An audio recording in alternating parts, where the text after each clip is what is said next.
Some say the world will end in fire, some say in ice. By what I've tasted of desire, I hold with those who favour fire. But if it had to perish twice, I think I know enough of hate to know that for destruction ice is also great and would suffice. Which is the one single poem that I know. I'm suitably impressed, to be fair. That's like, I don't know what's happening right now, but it sounds great. But the reason I started with this is because this episode is about apocalypses. Chloe, reveal what is your ultimate apocalypse. And you can choose a film, or just how you wish the world would just end. Moon's mad.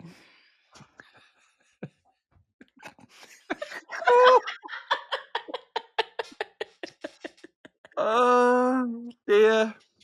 Well, we're off to a cracking start. Welcome to In Orbit every Wednesday. Get 2000 AD now. Get to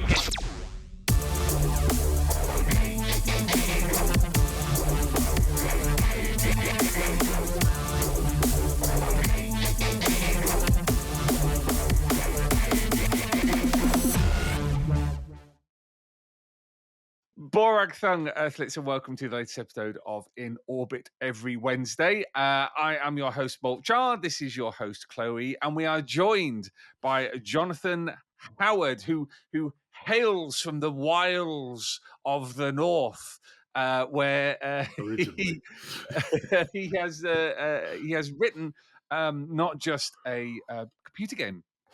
I've realized that makes you sound really old. He's written a program for the computer upon which you can play. He's not only the writer of the Atomfall game, which is out this week from Rebellion, but also of the tie-in comic, which is in this month's Judge Dredd Megazine, number 478. 132 pages. You get Dredd, you get Deathcap, you get Fargo and McBain, Devlin War, Lawless, Riley's Rebels, Rock of the Reds, and the Atomfall tie-in prequel comic. So we're going to have a little chat with Jonathan about Atomfall, writing for games, and apocalypses. That's the like I said, the theme of this episode. Chloe, how has your week been? Are you hopped up on thrill power? I'm trying to be. My God, I could use an extra jolt, so this could not come at a better time. Yeah, and the trying to just wake up every morning and pick up my phone and parse out the news. It actually does feel like the perfect opportunity to talk about apocalypse, because man, the hits just keep coming, don't they? And we just try to smile and carry on. And now we really do know that the idiots are in charge. So that's reassuring. Anyway, moving on. Jonathan, welcome to In Orbit every Wednesday on the Thrillcast. Tell us about Atomfall, the game, because I mean that's been your main involvement here, isn't it? Tell us a bit about the game, the setting, what people can expect if they pick it up this week. Right. Well, I first got involved with the project just before COVID. Actually, it was early 2020, and basically they were casting around for somebody who could write in a northern idiom, but was reasonably house trained, and they settled upon me. And so, yes, the last 5 years I've been writing, iterating really through Atomfall, which has undergone many changes over those 5 years. But what we've ended up with feels good. It feels solid. What's the central premise of the game? The premise is it's a post-apocalyptic story, but it's not your standard post-apocalyptic story in that, well, for one thing, it's in the UK. Everything doesn't end up brown and sandy with people with metal teeth running around in it. And it's a very British take on the apocalypse. Even it's a very localized one. It's a quarantine zone in modern Cumbria, but what in the game is referred to as Cumberland, which is the business with the counties is complicated, but at the time it was Cumberland. And the time is the disaster occurs in 1957, and the game is set 5 years later in 1962. There's very much an aesthetic going on here of I guess the term that's often used is cozy apocalypse or cozy catastrophe, that kind of post-war John Wyndham, Quatermass in the Pit, Doctor Who, that kind of thing. Tell us a little bit about this general this cultural aesthetic, shall we say, that the game has. Yeah, I need that explained to me in simple terms, because cozy catastrophe, cozy apocalypse, those are things do not exist in apocalyptic stories in America. They just don't. Like, everything's bad all the time.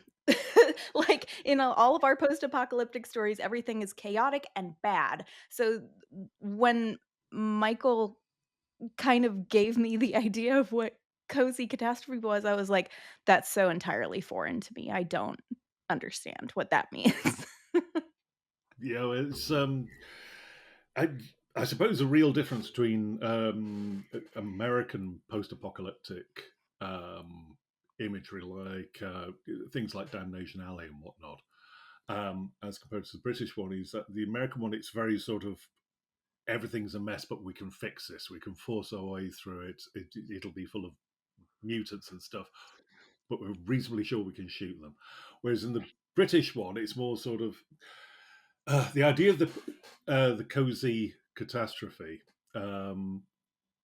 comes from Brian Aldiss's Billion Year Spree, where he refers to Wyndham as cozy catastrophe. It's the idea that it's like a big camping weekend, really. Yes, there are carnivorous plants roaming the streets of London, and there are sea tanks slurping up onto the shore at Southport, and there's mind-controlling children popping up in the home counters and all the rest of it. But if we just all pull together, we can muddle through on this. So it's the whole keep calm and carry on, stiff upper lip business. I think that's the essential difference. And also the thing that the land almost doesn't care a lot of the time.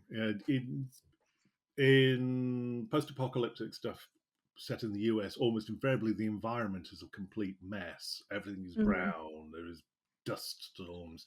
You never see a blue sky. Whereas here, the land just carries on. Everything's green. There are blue skies. The water's running reasonably clear. At worst, you've got marsh and redweed cluttering the place up. But apart from that,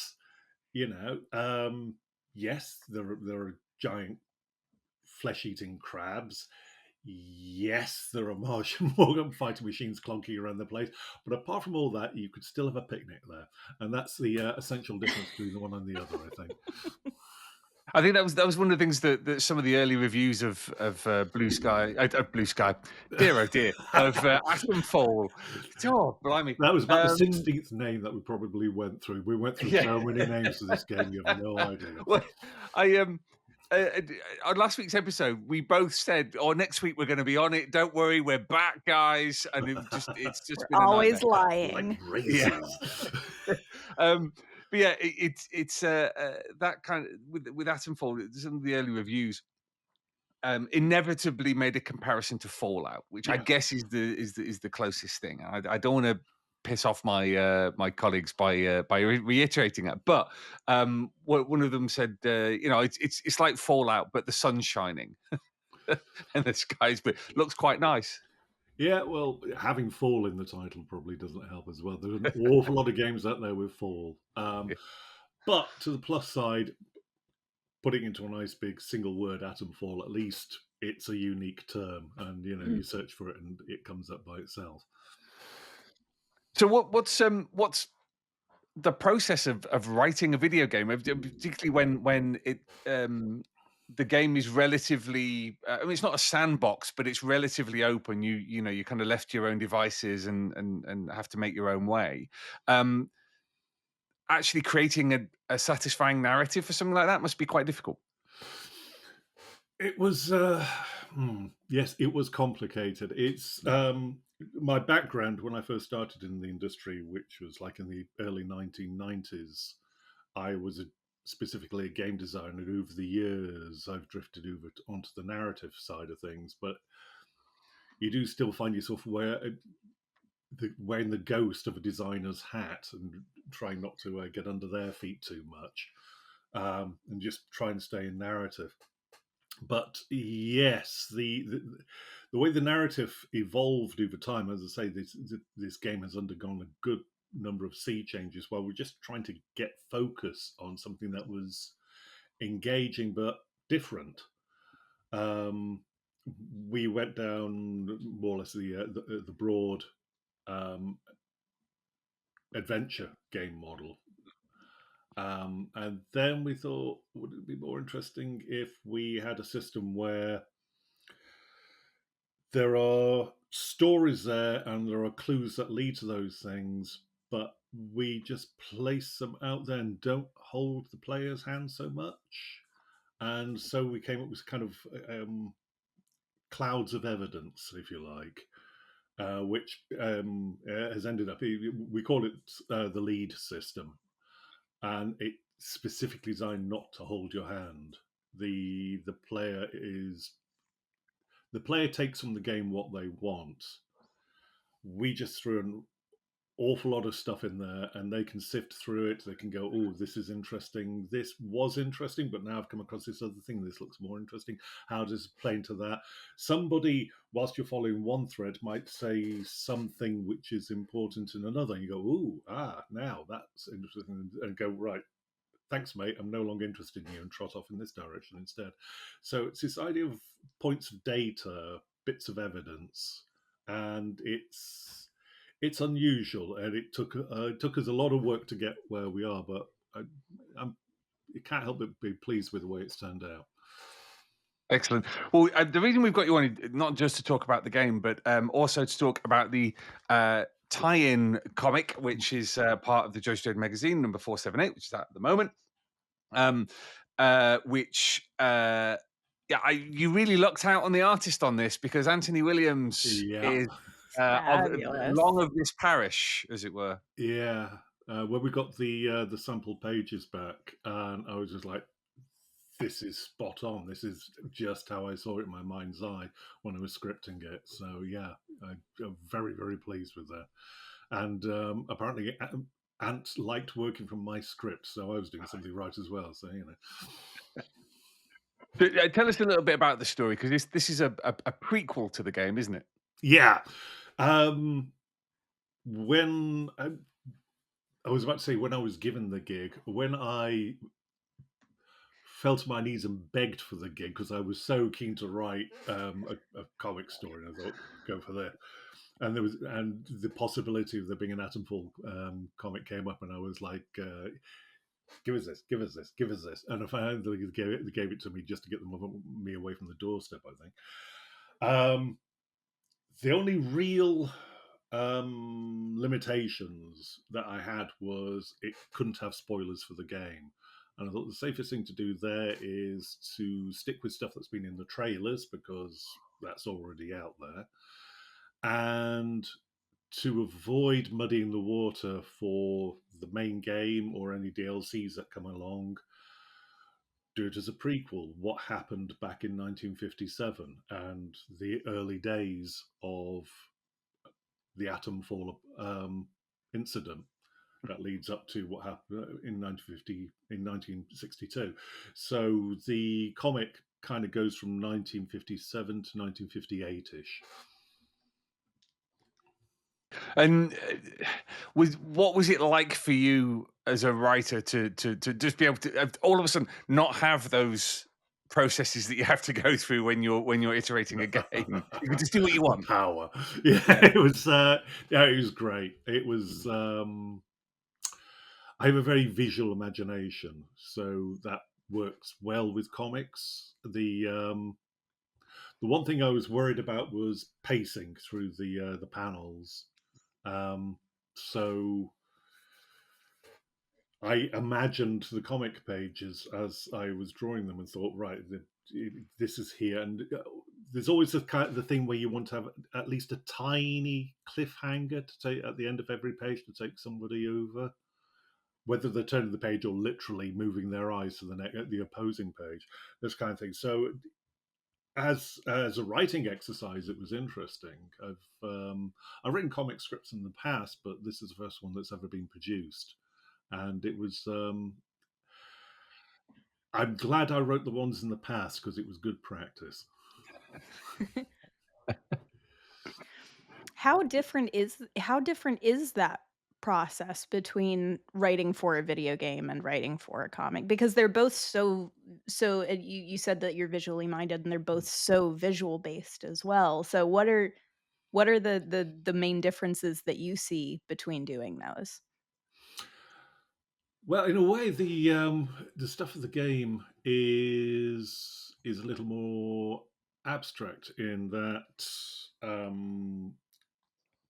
design, or my colleagues in narrative, they say, right, we need this scene, it'll do this, and we've got this character, and they talk about that, and they go, right, so we've got the character, we've spent time developing that character, how they talk, their background, this kind of thing, and this is what we're going to be talking about, and so it just filters through onto that, and we have to go through these options, and we have to have these kind of things, and in this situation, what would they say? And I'm basically, they feed me situations, and I sit there like the word monkey and come out with stuff.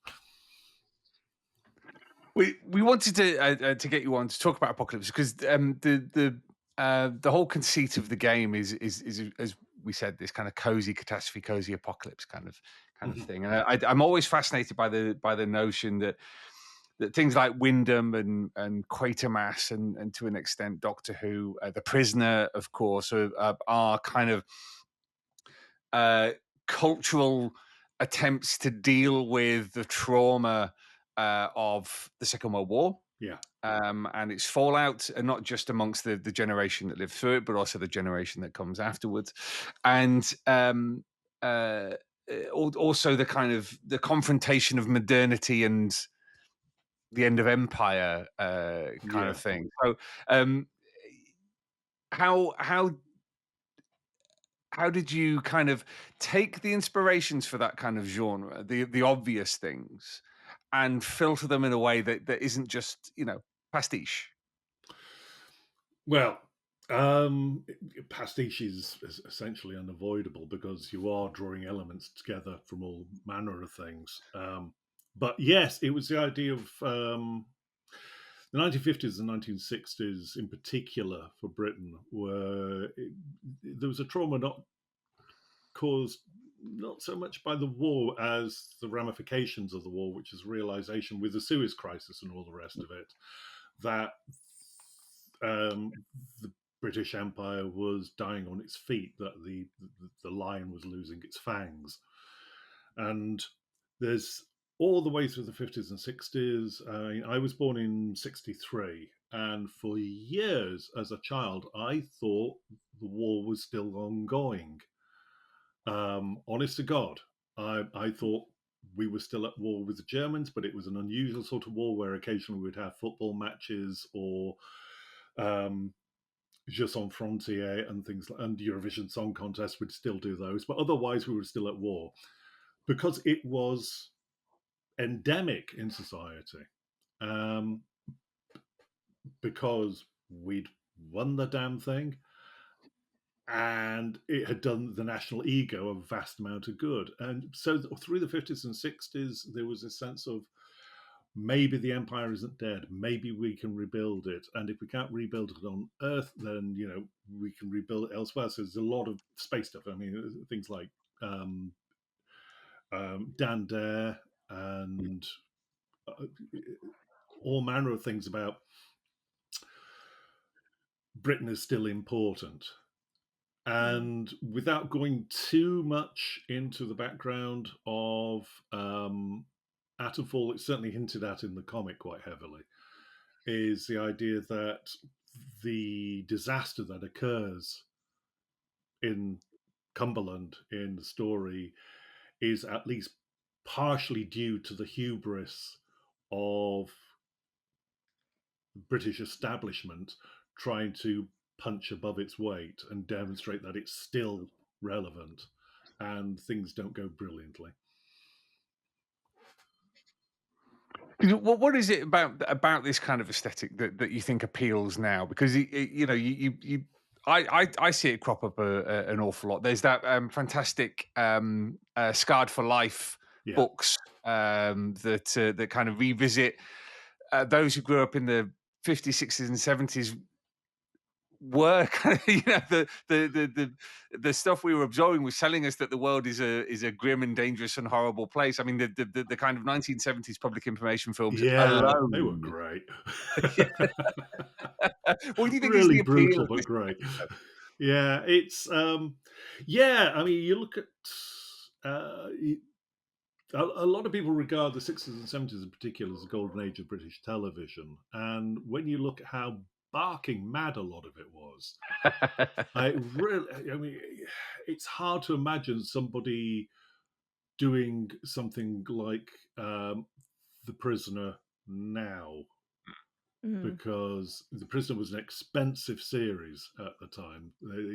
That cost a lot, and it baffled Lou Grade, who actually commissioned it. The story goes that Patrick McGoohan basically went into his office, and Lou Grade said, "Oh, right, well, you've done Danger Man. What do you want to do next?" And he pitched The Prisoner at Lou Grade, and Lou Grade finished the interview with, "I have no idea what you're talking about, but I trust you. Let's do it." You can't imagine much TV doing that these days. And it's scattered with really, really wild series. And you talk about, I mean, children's stuff, and Mr. Ben. Pogle's Wood, the original Pogles, which is Oliver Postgate, stuff like Bagpuss.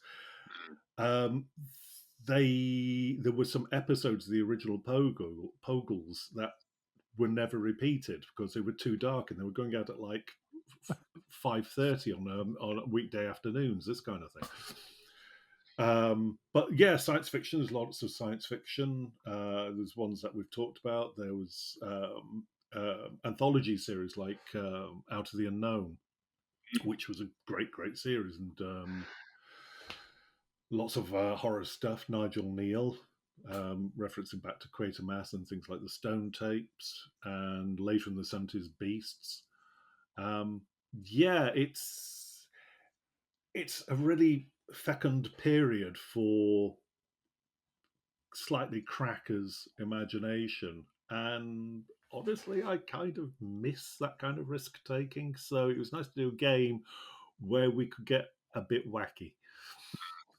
I mean, do you have a favorite apocalypse? Is there What's my one favourite that apocalypse? particularly scratches an itch? I think the one I keep going back to because it's so neatly done is Wyndham's the Midwich Cuckoos, which is very localized, admittedly, but it's a massive threat that you don't realize is a massive threat until it's going on. You're going, oh, right, this is where things are going. That's really bad. And the only way we can really deal with this is to kill children. That's not great. So yeah, the Midwich Cuckoos is it's a remarkable book, and it does that whole Aldous' cozy catastrophe thing perfectly, because it's a little English village and it's very scenic and it's very beautiful, and it's got the little village church and the school and all the local characters, and then this awful thing happens there. I mean, contrast that with Chloe's favorite. What's your favorite? The Moon's Mad. It's, no, it's the like I'm trying to think of like off the top of my head, I'm trying to think of like an apocalyptic book that has really hit me hard. But just as far as movies, and this is controversial opinion, there was a movie that came out just a few years ago called Moonfall, and the concept is literally the moon is angry, like the moon is made up of nanites and it's mad at you, and I was like, that's so stupid. That's so stupid, and that's kind of what I want out of a lot of apocalyptic I movies is just can't kind of like, mock because I kind of enjoy the core, and the core couldn't be more stupid if it right? tried. There was one book, I wish I had it handy. There was one book that was about, kind of it was kind of post-apocalyptic, kind of a horror concept Hmm. where there was a disease starting to spread around the world where people's, any orifice on the body was starting to heal over, so, like, eyes, Ooh. mouth, nose, like, skin was regrowing over, and like, that concept, and, like, the world started kind of falling apart because of that, and I was like, "Oh, that's awful, I love it. More of that." I Yeah, think, all of my references are either dumb or horrific. So I think I'm gonna have to take a much deeper dive into, like, cozy catastrophe because this seems so charming. Like, horrific and charming together seems like a yeah. deadly I mean, combo. even something like 28 Days Later is technically a cozy catastrophe in that they try and muddle through. It's a very Wyndham-esque story. The first one in particular, it kind of loses it in the later ones. But the first one, 28 Days Later, in fact, the Mhm. opening to 28 Days Later is exactly the opening to Day of the Triffids. Exactly Oh, the same opening. Yeah. yeah. And I love Wyndham because there is that it makes those apocalypses worse because it's the kind of quotidian detail of every life, Yeah, and you can for me you can kind of trace that back to War of the Worlds, H.G. Wells, yeah, Sure. where for the people reading that the setting of it was within living memory, that kind of late Victorian period. yeah, Um, and you've got references to just like sleepy towns and Mhm. the particular crossing of we've got to head them off for the crossing of the Thames here, and people going and having picnics while watching the end of the projectile kind of revolve off because it's screwed on for some well, unfathomable reason. um yeah. It's. I yeah. mean, you've got to bear in mind that in that particular case, Wells was a socialist writer, Mm. and War of the Worlds. At least one aspect of War of the Worlds is. Oh, you think colonization is fun for the people being colonized? Do you? Let's see how you like it. So there's certainly that there. If I might just rewind momentarily, talking about American apocalypse stuff, and I've got a 2000 AD tie-in here, which is Ooh. whenever I think of an American apocalypse thing, I think of Roger Zelazny's Damnation Alley, Mhm. and it's a terrific novella. It's an interesting film, shall we say? I'm not sure. Interesting is a good way to put it, Yeah, yes. it's an interesting film, and of course, in the early days of 2000 AD, the the run between Megacity One and Megacity Two, Earth. The Yeah, Cursed yeah. Earth story, is, let's face it, more than slightly inspired by Damnation Alley. I cannot comment. You may think that I couldn't possibly comment. No, absolutely, and I mean, it's something that I referred to before, that it, uh, in the way that British people make art about America, but also the way that Americans make art about themselves and their own country. It's always big because it's a big country. It's Hmm. always about horizons, and there's something to be said about the notion of the frontier in American art and all this, that, and the other. Whereas, um, for all of its empire, for all of its Hmm. sending troops out around the world, Britain has always It's a small looked island inwards. when all is Yeah, said and it's a done. small island. So I love that contrast. I mean, we've identified literally the clear blue water between Britain and America. There, like the Atlantic Ocean is just it's mental. It's mental. Yeah, I mean, there's uh, there's a World War II film produced for American soldiers, and it was a part of a series, and they did two series. One which was Know Your Enemy, and the other one was Know Your Allies. And the first Know Your Allies one is American troops how to understand the British, and basically, it kicks off its first 10 minutes is saying Britain is a really small country with a lot of people in it. And so they're all living on top of each other in this termite hill of an island. They're all a bit crazy. So, be patient with them, please.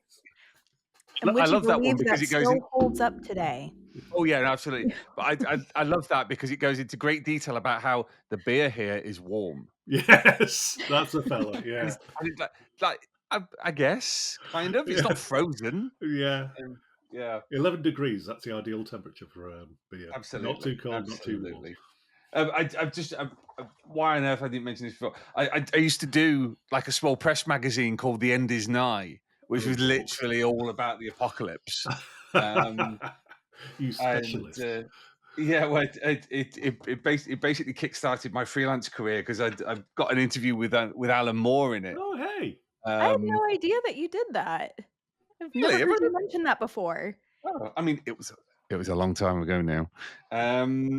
But yeah, I got his phone number and phoned him up, and I think I asked 2 questions over about 2 hours. That tracks. Yeah, which was I've got friends who did a magazine thing for him as well, and they said they went to, like, it's long enough ago that they were using C90s to record the thing, and they went to like a couple of C90s and they filled both of them, and they just carried on chatting. They said it was a brilliant day. Alan Moore was a really, really nice, interesting guy to chat to, and he was happy to chat. But that interview focuses on his belief in like the singularity, that eventually human intelligence will reach a point at which we achieve something greater. I've always been taken by the Zoroastrian apocalypse, which I can never pronounce, but it's Frashakareti. Oh. Which is Zoroastrianism's like one of the well springs of monotheism. And they're it's like an early apocalypse. So the idea that the world will be renewed and the evil will be punished and the good will be rewarded, that kind of springs from there. But yeah, I love eschatology. It's kind of my thing. But yes, we've actually run out of time. Got tons to talk about, yeah. Oh, absolutely. But yes, Atomfall, which is a very British apocalypse, is available from Steam, Xbox, PlayStation, and Epic.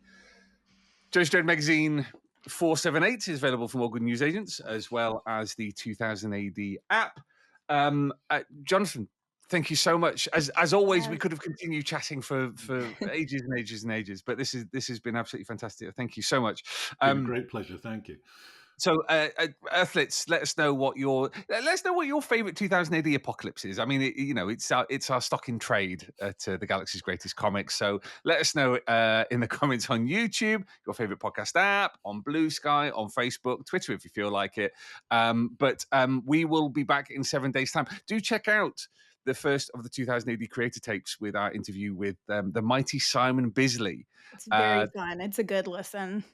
It's the first half, so I've got to go away and edit the second half of that, and somehow got to work out how to relate to people listening, because we go through the Horned God page by page. But of course, this is a podcast. Yeah. So I've somehow got to. I think I'm going to have to number the pages and just like record a track of me just whispering, page 23. That would be hilarious. Yeah. You never think about these things when you're recording them. But yeah, do go along to your favorite podcast app, Spotify, Apple Podcast, or YouTube. It starts off with a tour of his studio, a walk around the motorbike in the middle of his studio, which a gentle hoarding-like snake path through Simon Bisley's studio. Very much so. I'm in no way surprised that Simon Bisley's got a motorbike in the middle of his studio. That's the least shocked I've ever been. Yes, we should be back in 7 days' time with more from myself and Chloe, where we will be talking to Torlen Grunbeck, who is the artist and writer who's been working on Nina Petrova in Battle Action, and has done an amazing job of painting. I think it's issue number 8's cover. Do go and check that out on the 2000 AD shop, Earthlets. And until next time, it's goodbye from me. It's goodbye from Jonathan. Bye-bye. And it's goodbye from Chloe. Yeah. You're never going to let me try to do it myself ever again. No. That's not how this works. I'm in charge. I'm in charge here. But yes, we shall see you in 7 days' time, Earthlets. Until then, Splendid Verthwig. See you next week. Cheerio. Get 2000 AD now. Get to.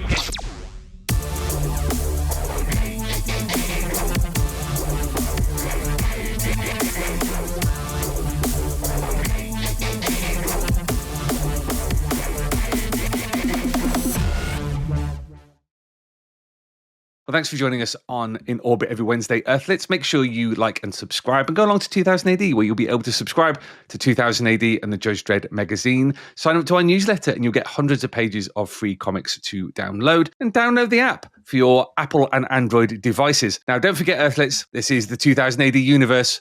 We just live in it.